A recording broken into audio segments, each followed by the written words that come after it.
De pura cepa con Marcos Ureña.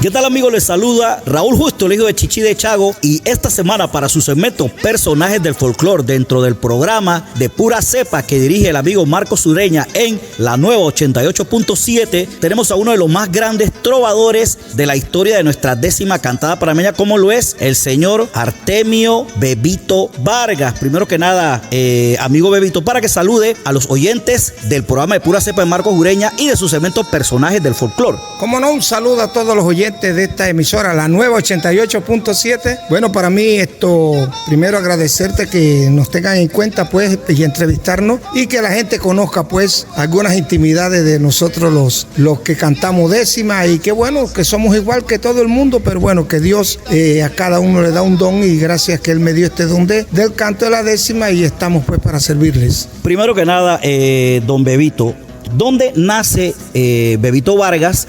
¿Y cuántos años tiene actualmente? Estas son intimidades que siempre los fanáticos desean saber. A veces dicen, no, que Bebito nació en tal lado, no, Bebito nació en el otro, no, que Bebito tiene 50 años, no, que Bebito tiene 100. Entonces, para que de viva voz suya, usted nos explique, pues, ¿cuándo nace Bebito Vargas y dónde nace? Bueno, yo soy netamente campesino.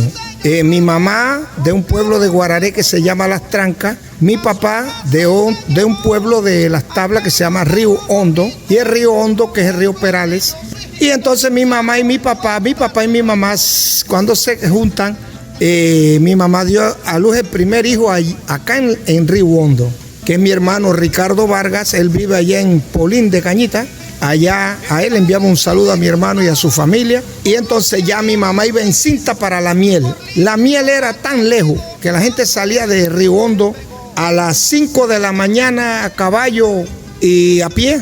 Llegaban allá a las 5 o 6 de la tarde. Es más, no le decían ni la miel, sino la rempijala. Fíjese, la rempijala es sinónimo de lejos. Eso era como en el canto del mundo, ¿no? Estamos hablando de 8 o 10 horas a caballo. Y en esos tiempos para una mujer dar a luz en un hospital era muy difícil.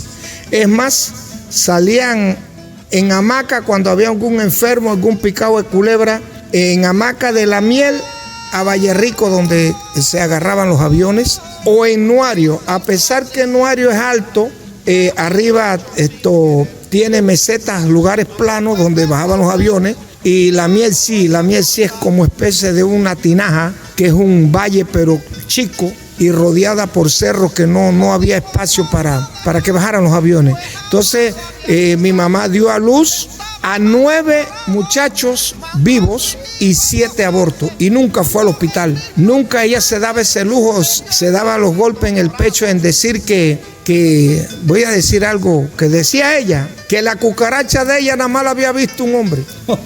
Que no es como ahora las mujeres que le van tan malos de los ojos y van al doctor al sexólogo, al ginecólogo. Bueno, sí, nací en cama de género, que decimos. La cama de género también le dicen caballito moro. Una cama que se abre así de lona, una lona. Y bueno, y dice mi mamá que yo fui el único que nací de día. Por eso es que soy medio descaradón.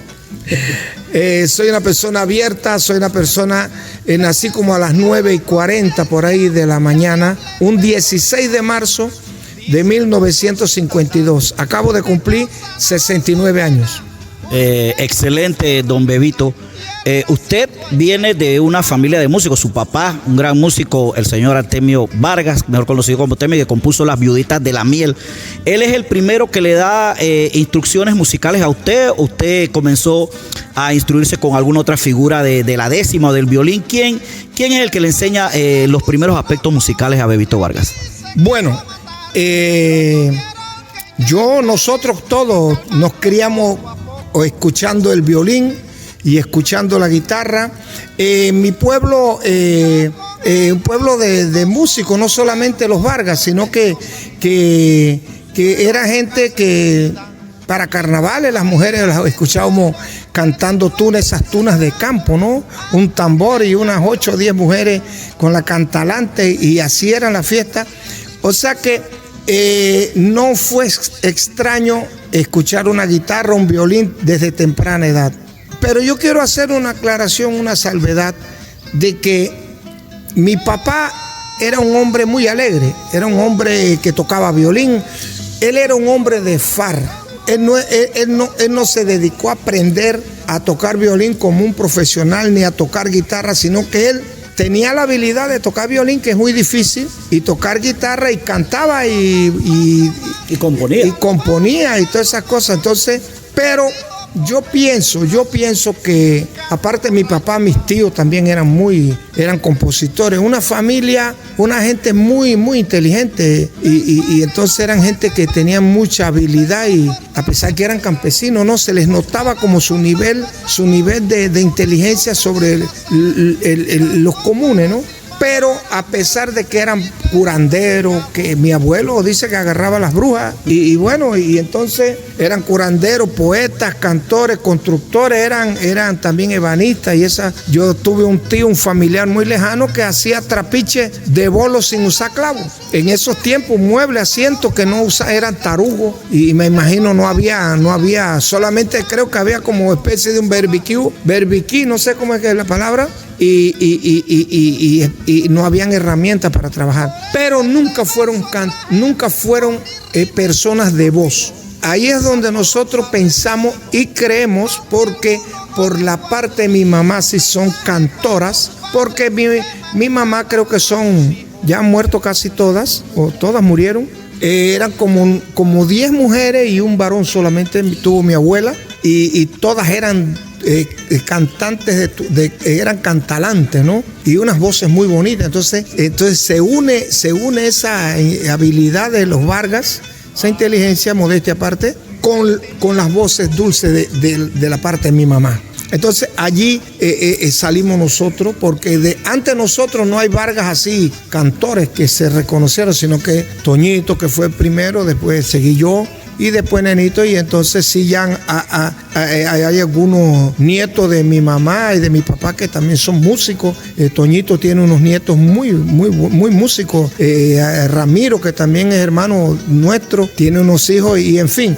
Pero como el Vargas es el que ponderan, porque es el apellido, pero yo pienso que hay que aclarar eso, ¿no? Que la voz creo que viene de los Acosta. ¿Cómo se inicia, don Bebito Vargas, esta difícil faceta de la décima panameña, las décimas cantadas? Su hermano, que en paz descanse, Toñito, una de las principales figuras, unos años mayor que usted, imagino que le daría pues la primera guía, que supongo que es el que lo introduce a usted o lo incentiva para que ingrese a esa faena, o usted toma la decisión propia. Bueno, mira, cuando Toñito se hace mozo, Toñito siempre fue un hombre de muchas aspiraciones, muy emprendedor, y él se fue a estudiar a Panamá. Y como yo soy unos 13, por ahí casi 14 años, cuando ya yo me hice ya jovencito, 10, 12 años, ya Toñito no estaba en la casa, él estaba en Panamá. Pero en mi casa había guitarra, y no faltaba alguien que supiera tocar, y había un señor que está vivo, que tocaba guitarra, y un primo mío que él murió, lo mató un árbol por allá por Cañita. Ellos venían todas las tardes a donde nosotros. ¿Por qué venían donde nosotros? Porque nosotros teníamos tienda. Entonces la tienda en los campos son como el parque del pueblo, ¿no? Donde todo el mundo se reúne. Entonces ellos iban, entonces él tocaba la guitarra, y yo cantaba con mi primo Peto, Alberto Vargas. Entonces le decíamos Peto. Entonces ese trajín de todas las noches me fue haciendo, y la gente me criticaba que me faltaba buenas terminaciones, y en fin, pero es que la décima tiene un secreto muy grande que hay que aprender a respirar, porque son 10 versos, ¿no? Entonces tú cantas la primera cuarteta y hay un descanso, pero te esperan 6, y si tú no sabes repartir el aire en los últimos 6 versos, entonces cuando ya llegas al noveno y al 10º estás sin aire, y la voz, si no hay aire, no sale, y más especialmente el canto, ¿no? Así que eso me ayudó mucho, pero como que me despertó esa chispa fue cuando yo escuché a Agustín Rodríguez por la radio, años 60 por allá, 59, cuando también grabó en el 62 por ahí, grabó José del Carmen González desde mi silla de ruedas, y todo eso fue alimentando a a nosotros nos fue alimentando, era lo que escuchábamos y lo que nos gustó. Y ya entonces ya la chispa del sueño de ser cantor se agrandó y hasta que bueno, y para poder ser cantor había que irse para Panamá. Así que yo estudié hasta tercer año, me fui para mi pueblo, mi papá me llevó, porque mi papá tenía su finca y sus cosas, y ya yo tenía mis 16 años y lo ayudé, pero como a los 18 yo me fui para Panamá a hacerme cantor, pero en esa época era muy difícil, muy difícil. Muchas grandes figuras había en esa época. Habían 4 grandes, que era Toñito, Agustín, Min y Bolívar Barrio, y entonces no había tanta cantadera, había oferta de cantadores suficientes para la demanda de porque antes nada más celebraban las fiestas patronales, ¿no? Por lo menos la fiesta patronal de las tablas, la de Monagrillo, la de Chitrel, y entonces ellos cubrían todo el mercado y era muy difícil para uno, y las cantaderas no te las transmitían, y no es como ahora que ahora un programa de televisión en un mes todo el país te conoce, ¿no? Y a mí me costó aproximadamente unos 8 o 9 años para que la gente me empezara a conocer. ¿Recuerda cuál fue su primera cantadera, por llamarla de alguna manera profesional, donde le pagaron por sus servicios, y con qué trovadores participó ese día? Bueno, yo como a los 17 años, porque yo me vine a finales de los 17, casi cumpliendo los 18, me vine del interior hacia Panamá. Entonces,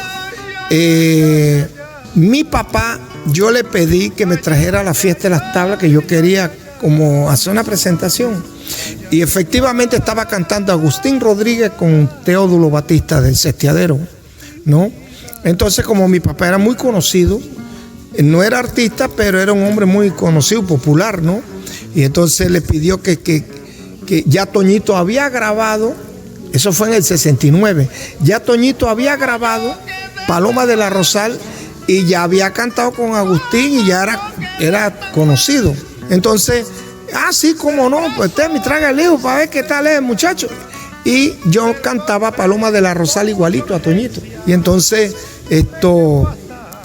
cuando subí, que bajé de la tarima en la fiesta de las tablas, ya mi papá me tenía el primer contrato, un señor ahí, precisamente de por aquí de la villa, en un lugar que se llama aquí El Ejido. Ese jardín todavía está, se llamaba Jardín Santa Cruz. Después se llamó Jardín Daira y ahora se llama El Éxito. Eso está ahí aquí a la entrada de la Espigadilla. Y el jardín está igualito. 50 años han pasado, 51 ya, y el jardín está igualito que cuando yo canté. Y el señor Arcelio Bernal, que está vivo, fue el que me buscó. Canté con mi primo ese Peto Vargas, y el señor José del Carmen de León, Carmelito de León, tocó la guitarra. Y entonces nos pagaron, a mí me pagaron $6.50. Esa fue la primera cantadera profesional que yo pues cobré, ¿no? Ya después de ahí fue que me fui para Panamá. Tu abuelito vio cómo el brazo me quedó, se ahorcó de un árbol que había